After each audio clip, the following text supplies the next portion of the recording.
భారత్ అలాగే ఇంగ్లాండ్ జట్ల మధ్య జరిగిన టెస్ట్ సిరీస్లో మొదటి మ్యాచ్ మన భారత జట్టు ఓటమి పాలైపోయింది. అయితే గెలవాల్సిన మ్యాచ్లో భారత్ ఓటమి పాలవ్వడం భారత అభిమానులతో పాటుగా భారత మాజీ దిగ్గజాలను చాలా తీవ్రంగా నిరాశపరిచింది. అయితే ఇక ఇంగ్లాండ్ జట్టు మొదటి ఇన్నింగ్స్లో ఓటమికి దగ్గరగా ఉన్న క్రమంలో ఓలీ పాప్ మాత్రం ఇంగ్లాండ్ జట్టును గెలిపించాడు.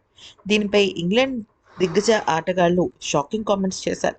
ముఖ్యంగా మైకేల్ వాన్ మాట్లాడుతూ ఏమన్నాడంటే, భారత జట్టు స్టార్టింగ్‌లో చాలా పుంజుకుంది. ముఖ్యంగా ఆ జట్టు ఆటగాడైన రవీంద్ర జడేజా సూపర్ డూపర్ ఇన్నింగ్స్‌తో అందరినీ ఆశ్చర్యపరిచాడు. కానీ రోహిత్ శర్మ కెప్టెన్‌గా విఫలమయ్యాడని నాకనిపించింది. బౌలింగ్‌లోనూ, ఫీల్డింగ్‌లోనూ తను ప్రణాళికల పరంగా వెళ్ళలేదని అనిపించింది. ముఖ్యంగా రెండవ ఇన్నింగ్స్‌లో తను 236 పరుగులను చాలా తేలికగా తీసుకున్నాడు. సునాయాసంగా గెలిచేస్తామనుకున్నాడు. పిచ్‌ని అంచనా వేయడంలో తను విఫలమయ్యాడు అంటూ పేర్కొన్నాడు.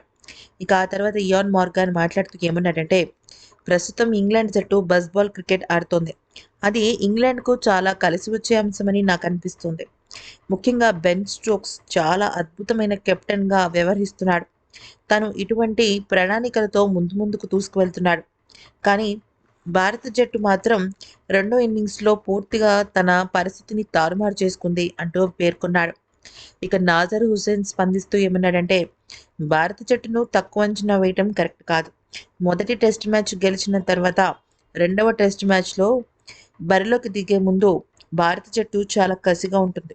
కానీ ఇంగ్లాండ్‌కు బజ్ బాల్ క్రికెట్ అయితే వర్కౌట్ అయింది. ఇక భారత జట్టు ఆటగాళ్ల విషయంలో కానీ, భారతదేశపు వాతావరణం కానీ, పిచ్ కండిషన్స్ కానీ బజ్ బాల్‌కు ఎంకరేజింగ్‌గా ఉన్నాయంటూ పేర్కొన్నాడు.